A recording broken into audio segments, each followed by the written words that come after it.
ये कहानी किसी फिल्मी कल्पना की नहीं, बल्कि एक डरावनी सच्चाई की है।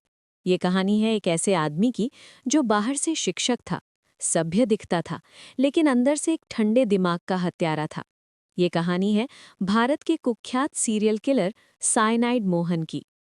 कर्नाटक के छोटे छोटे गांवों और कस्बों में एक समय ऐसा आया जब अचानक कई महिलाओं की मौतें होने लगी। हर बार यही कहा गया कि महिला ने आत्महत्या कर ली।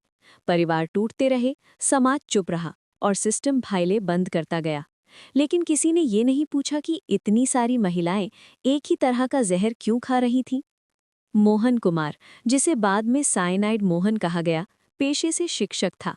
पढ़ा लिखा, शांत स्वभाव और भरोसेमंद चेहरा, यही उसकी सबसे बड़ी ताकत थी। वो उन महिलाओं को निशाना बनाता था जो गरीब थीं, अकेली थीं, विधवा थीं या दोबारा शादी का सपना देख रही थीं। वो उनसे प्यार की बातें करता, शादी का भरोसा देता और धीरे धीरे उनका पूरा विश्वास जीत लेता। जब महिला मानसिक रूप से पूरी तरह उस पर निर्भर हो जाती, तब मोहन अपना असली चेहरा दिखाता। वो महिलाओं को साइनाइड देता था। वो कहता था कि ये गर्भ निरोधक दवा है या तनाव दूर करने की गोली है, लेकिन असल में वो पोटेशियम साइनाइड था। ये जहर शरीर में जाते ही कुछ ही मिनटों में सांस रोक देता है, दिल को फेल कर देता है और इंसान की मौत हो जाती है। महिला मर जाती थी और मोहन वहां से उसके गहने, पैसे और कीमती सामान लेकर निकल जाता था। पुलिस के लिए ये एक और आत्महत्या का मामला बन जाता था। 2003 से 2009 के बीच ऐसी मौतों की संख्या बढ़ती गई। जब पोस्टमार्टम रिपोर्ट में बार बार साइनाइड पाया जाने लगा, तब पुलिस को शक हुआ कि ये सिर्फ इत्तेफाक नहीं हो सकता।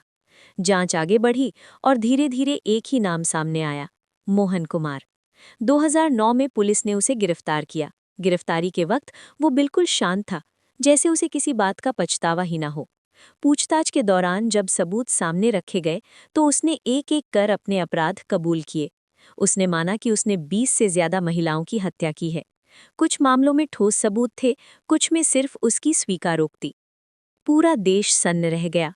एक शिक्षक जिस पर समाज भरोसा करता है, वही इंसान इतनी बेरहमी से महिलाओं की जान ले रहा था। अदालत ने उसे कई मामलों में फांसी की सजा सुनाई। हालांकि बाद में कानूनी प्रक्रियाओं और सबूतों की कमी के कारण कुछ सजाओं में बदलाव हुआ। आज भी कई पीड़ित परिवार पूरे इंसाफ का इंतजार कर रहे हैं। इस खौफनाक सच्ची कहानी की गूंज सिनेमा तक भी पहुंची। केरल में बनी मलयालम फिल्म कलम कवड़ में इसी तरह की घटनाओं से प्रेरित कहानी दिखाई गई, जहां एक शांत और भरोसेमंद चेहरे के पीछे छिपे अपराध को धीरे धीरे उजागर किया जाता है। उस फिल्म ने दर्शकों को ये एहसास दिलाया कि असली डर भूत प्रेत में नहीं, बल्कि इंसान के भीतर छिपे चेहरे में होता है। साइनाइड मोहन की कहानी की सबसे डरावनी बात ये नहीं है कि उसने कितनी हत्याएं की, बल्कि ये है कि उसने भरोसे को हथियार बनाया। उसने प्यार, शादी और सुरक्षित भविष्य के सपने दिखाकर मौत दी।